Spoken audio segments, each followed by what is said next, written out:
बड़ी बहस में आपका स्वागत है। मैं हूं आपके साथ हैदर जैदी। बड़ी बहस की शुरुआत करते हैं और आपको बताते हैं, प्रधानमंत्री नरेंद्र मोदी ने रविवार को हरदोई में विपक्षी दलों पर हमला करते हुए कहा कि जो तुष्टीकरण की राजनीति करने के लिए हमें हमारे त्योहार मनाने से रोकते थे, यूपी की जनता उन्हें 10 मार्च को जवाब देगी। उन्होंने सपा का नाम लिए बिना कहा कि हरदोई वालों ने वो दिन देखे हैं जब इन लोगों ने कट्टा और सट्टा वालों को खुली छूट दे रखी थी। चौथे चरण से पहले पीएम मोदी ने हरदोई में जनता को संबोधित करते हुए कहा कि आपका ये उत्साह, ये जोश हम सभी के लिए बहुत बड़ा आशीर्वाद है। हरदोई की पुण्य भूमि से होली जैसे पवित्र त्योहार का जुड़ाव हम सभी जानते हैं। मुझे पता है कि इस बार हरदोई और यूपी के लोगों ने 2 बार रंगों वाली होली खेलने की तैयारी कर ली है। पहली होली 10 मार्च को भाजपा की बम्पर जीत के साथ मनाएंगे, लेकिन अगर 10 मार्च को धूमधाम से होली मनानी है तो इसकी तैयारी अभी पोलिंग बूथ में करनी पड़ेगी, घर घर जाना पड़ेगा। कल पीएम मोदी ने हरदोई और उन्नाव में जनसभा की और अपील की है कि बीजेपी के साथ आएं और आगे 4 लोगों को और संदेश दें कि बीजेपी के साथ आएं। तो प्रधानमंत्री ने 4 लोगों को बीजेपी के साथ आने की सलाह बीजेपी वालों को दे दी है। आप भी आएं और साथ में 4 लोगों को भी लाएं। और इसको लेकर उन्होंने बिना नाम लिए ही सही, लेकिन सपा पर सीधा निशाना साधा है। इस रैली के दौरान लगातार वो निशाना साधते हुए नजर आए।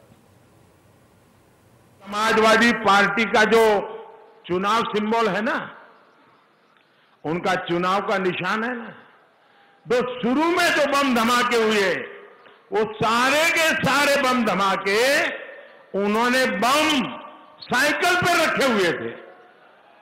अब देखिए,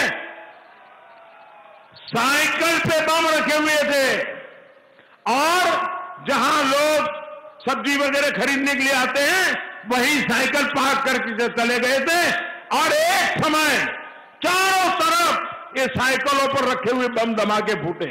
ऐसे ही 2007 में लखनऊ, अयोध्या के कोर्ट परिसर में बम धमाके हुए थे।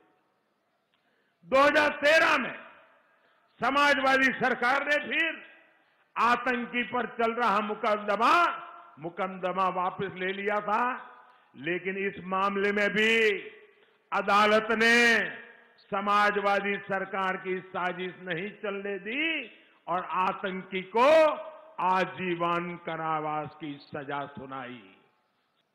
आतंकवादियों को केस वापसी का रिटर्न गिफ्ट दिया जा रहा था। इतना ही नहीं, समाजवादी पार्टी और कांग्रेस के नेताओं का रवैया और भी खतरनाक रहा है। ये लोग ओसामा जैसे आतंकवादी को जी कहकर बुलाते हैं। ये लोग बाटला हाउस एनकाउंटर में आतंकवादियों के सफाए पर आंसू बहाते हैं। ये लोग किसी दिन भारतीय सेना का अपमान करते हैं। तो चर्चा की शुरुआत बड़ी बहस में करेंगे। सबसे पहले मेहमानों का परिचय कराएंगे। एसएन सिंह प्रवक्ता हैं भारतीय जनता पार्टी के, स्वागत है आपका इंडिया न्यूज पर। अभिमन्यु त्यागी हैं, प्रवक्ता हैं कांग्रेस के, आपका भी इंडिया न्यूज पर स्वागत है। दीपक मिश्रा है, प्रवक्ता है फिर सपा के, आपका भी इंडिया न्यूज पर बहुत स्वागत है। चर्चा की शुरुआत इसी से करेंगे और अब हम तीसरे चरण के बाद, तीसरे चरण का मतदान कल हो चुका है, अब हम चौथे चरण की तरफ बढ़ रहे हैं। आज शाम को प्रचार थम जाएगा और फिर 2 दिन बाद यानी 23 फरवरी को मतदान होगा और 9 जिलों की 60 सीटों पर यह मतदान होना है। और एसएन सिंह, सबसे पहले मैं आप ही के पास आना चाहूंगा और आपसे समझना चाहूंगा, क्योंकि अब प्रधानमंत्री ने जो रैली की है कल, उसमें उन्होंने साफ तौर पर कहा है, मोदी ने कहा है कि बीजेपी के साथ आएं और 4 लोगों को और साथ लाएं। ये क्या गणित है सर, 4 लोगों को साथ लाने वाला? देखिए, भारतीय जनता पार्टी एक राष्ट्रवादी पार्टी है और जो लोग भी इस राष्ट्र से जुड़े हुए हैं, उनसे अपील किया जा रहा है कि आप जो है राष्ट्रवादी पार्टी को वोट करिए, विकास को वोट करिए, सिर्फ और सिर्फ विकास को वोट करिए। 5 साल में भारतीय जनता पार्टी ने उत्तर प्रदेश में जो कार्य किया है, प्रदेश की जनता ने उसको भी देखा है। उसके पहले की जो सरकारें 10 साल चली, प्रदेश की जनता ने उसको भी देखा है। लिहाजा प्रधानमंत्री जी का अपील था कि आप स्वयं आए, लोगों को कन्विंस करें, बताएं कि तुलना करिए कि और जो सरकारें थी किस तरह से पर्ची पे चलती थी, किस तरह परिवार के लिए कार्य करती थी, किस तरह अपराधी बेलगाम थे। मऊ जैसे दंगे को याद दिलाइए, मुजफ्फरनगर जैसे दंगे को याद दिलाइए, बुलंदशहर में जो दुष्कर्म की घटना हुई उसको याद दिलाइए, किस तरह सरकारी जमीन पे कब्जा होता था उसको याद दिलाइए, और भारतीय जनता पार्टी की जो मर्यादित पार्टी है, जो उसने काम किया है, जो सबका साथ सबका विकास सबके विश्वास का नारा बुलंद किया है, आप उसको देखिए। गांव गरीब किसान आज किस तरह से खुशहाल हैं, किस तरह से किसानों को सम्मान निधि के माध्यम से सम्मान दिया जा रहा है, किस तरह से चीनी मिलों के। एसएन सिंह जी आप आइए, 4 लोगों को साथ लाइए, मतलब आप भी वोट भारतीय जनता पार्टी को डालिए और 4 लोगों को और कहिए कि वोट भारतीय जनता पार्टी को डालें, ये संदेश देना चाह रहे थे वो इस संबोधन में। देखिए आप व्यक्ति जो है वो समाज में रहता है, और समाज में जब आप बैठेंगे और तर्क सहित जब अपनी चीजों को रखेंगे तो जाहिर तौर पे कल आप देखे होंगे बहुत सारे लोग साइकिल से आकर और हाथ से ही कमल का बटन दबा रहे थे। तो ये जाहिर है कि जब आप अपने इर्द गिर्द समाज में चौराहे पे गली मोहल्ले जहां भी रहेंगे, अगर कोई तर्क आपसे बात भी करता है तो उसको समझाइए कि और पार्टी सिर्फ परिवार की पार्टी है, सिर्फ अपने लिए कार्य करती है, और भारतीय जनता पार्टी सबके लिए कार्य करती है।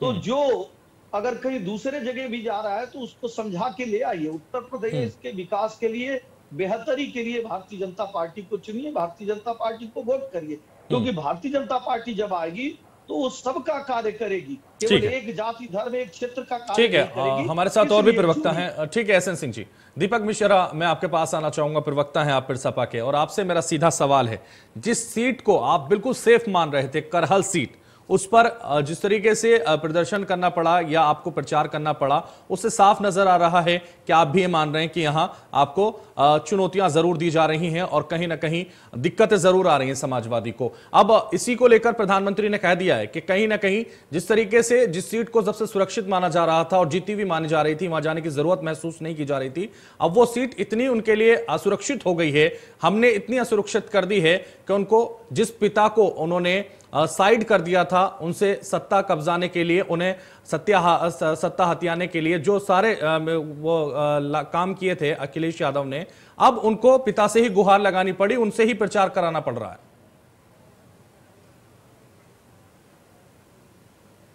दीपक मिश्रा मेरी आवाज सुन पा रहे हैं आप? देखिए सबसे बड़ी बात यह है कि करहल में अखिलेश जी, हाँ बिल्कुल आपकी आवाज आ रही है, स्पष्ट आ रही है। आप तक मेरी आवाज जा रही है मान्यवर?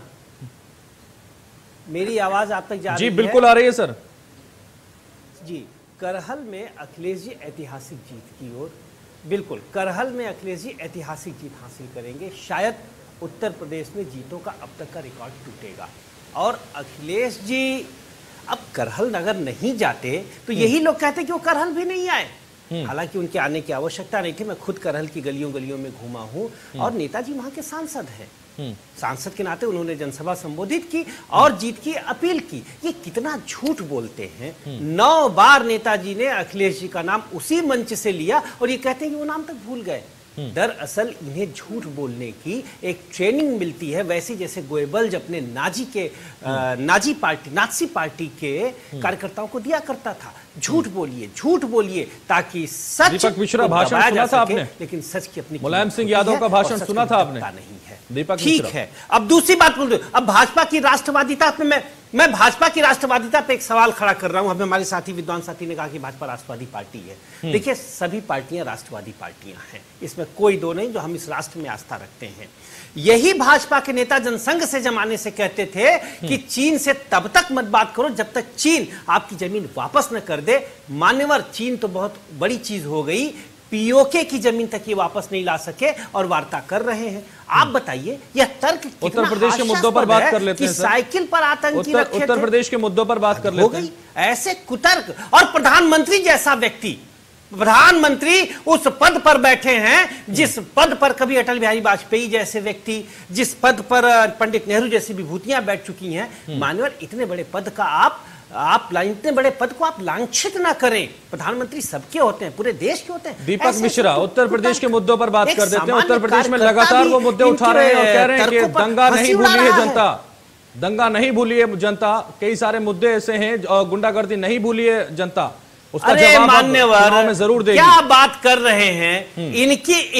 इनके दल के एक मंत्री का पुत्र किसानों के ऊपर ट्रैक्टर चला दिया जीप चला दिया, ये दंगा नहीं है? क्या है? इंसानी लहू मुकदमा लिखा गया, भाजपा के शासनकाल में बहा है, मुकदमा लिखा गया, उसको जेल जाना पड़ा, में नहीं बहा है। अब ये जी मुकदमा लिखा गया, उसको जेल जाना पड़ा। नहीं, मुकदमा ऐसी घटना ही क्यों घटी? सत्ता को इतना मदमस्त होने की इजाजत क्यों मिल गई मान्यवर? ठीक है, रिएक्शन लेंगे। मुकदमा लिखना किसी समस्या का एसएन सिंह से समाधान इस पर नहीं है। रिएक्शन लेंगे, लेकिन उससे पहले अभिमन्यु त्यागी मैं आपके पास आना चाहूंगा। ये है, ये तो कानून व्यवस्था को वापस। ठीक है दीपक मिश्रा, अभिमन्यु त्यागी मैं आपके पास आना चाहूंगा। आप क्या समझते हैं जिस तरह की बयानबाजी उत्तर प्रदेश में हो रही है, और आप अपने आप को कहां देख रहे हैं? क्योंकि लगातार जो प्रदर्शन है आपका वो किस तरह का रहा है, या फिर किस तरह के आप सीटें जीत पाए हैं वो भी हमने देखा है, लेकिन इस वक्त 2022 में अपने आप को कहां देख रहे हैं आप?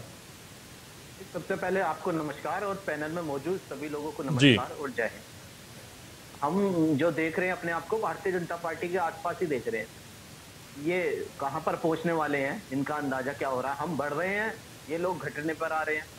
अब जो चौथे चरण में चुनाव है, 3 चरणों का सबको पता लग गया है, जनता को भी पता लग गया है कि किस तरह से बौखलाहट में अगर कोई सत्ता का पक्ष का आदमी बैठा हो और वो हेट स्पीच की बातें करे कि चर्बी उतार दूंगा, भुज बढ़ दूंगा, पक्कल ताड़ दूंगा, शिमला बना देता हूं मैं, 80 बनाम 20, तो ये बौखलाहट की बातें हैं। विकास के मुद्दे पे लोग चुनाव नहीं लड़ पा रहे। अब चौथा चरण है। उत्तर प्रदेश और बिहार वालों को आपके मुख्यमंत्री भी क्या कह रहे हैं वो भी आपने सुना होगा। देखिए, तो सब लोगों की अपनी अपनी, उत्तर प्रदेश में सपने देख रहे हैं आप सत्ता में वापस आने के, और इस तरह की बयानबाजी आपके मुख्यमंत्री भी करते हैं पंजाब से लेकर। हम वो बयानबाजी उन लोगों के लिए है जो हेट स्पीच की बात करते हैं। देश में 58 प्रियंका जी की मौजूदगी में करते हैं। उनमें सबसे ज्यादा भाजपा के विधायकों और सांसदों पर है। वो एमपी एमएलए कोर्ट में भी चल रहे हैं हेट स्पीच। प्रियंका गांधी जो खुद उत्तर प्रदेश में पूरी ताकत झोंक रही हैं, वो उत्तर प्रदेश और बिहार के बारे में इस तरह की भाषा सुनती हैं, उत्तर प्रदेश खुद ताली बजाती हैं, खुद मुस्कुराती हैं। उन लोगों के लिए है जो उल्टी सीधी बातें जाके करते हैं। उत्तर प्रदेश का वो तो सम्मान भी घटाते हैं जहरीली बात कर करके। अरे कम से कम उत्तर प्रदेश तक ही सीमित रख लो जहरीली बात। आप बाहर भी जाके उत्तर प्रदेश का अपमान कर रहे हो। इन लोगों को तो दंड मिलना चाहिए, जनता को हराना चाहिए ऐसे लोगों को। देखिए, जो 9 जिलों में अब चुनाव होने जा रहा है 60 सीटों पर, उसमें क्या है कि उसमें रोजगार तो सब लोगों को घट ही रहा है, जैसे कि इंडस्ट्री एक भी नहीं लगी इन 9 जिलों में। कौन मांग कौन कर रहा है? भारतीय जनता पार्टी कर रही है या आपके मुख्यमंत्री चन्नी कर रहे हैं? मांग तो हम कर रहे हैं। उत्तर प्रदेश में चुनाव तो हम लड़ रहे हैं ना। उत्तर प्रदेश में चुनाव तो समाजवादी लड़ रही है, उत्तर प्रदेश में बसपा लड़ रही है, रालोद लड़ रही है, खुद भाजपा लड़ रही है। हम तो चाहते हैं कि भाजपा वाले भी मांग करें। ठीक है अभिमन्यु त्यागी, सीधे एसएन सिंह आपसे रिएक्शन लूंगा और उसके बाद क्लोजिंग करूंगा जल्दी। देखिए, अभी हमारे भाई कह रहे थे कि झूठ बोलता कौन है। झूठ अखिलेश जी बोलते हैं, जो वैज्ञानिकों की बनाई हुई वैक्सीन। ठीक है, जल्दी सर। जनता पार्टी की वैक्सीन कहते हैं। राष्ट्रवाद की बात देखिए, 370 जो पूरे एक राष्ट्र को जोड़ता है। एसएन सिंह आपको रोकना होगा, मुझे चर्चा को समाप्त करना होगा। एसएन सिंह बहुत शुक्रिया, बड़ी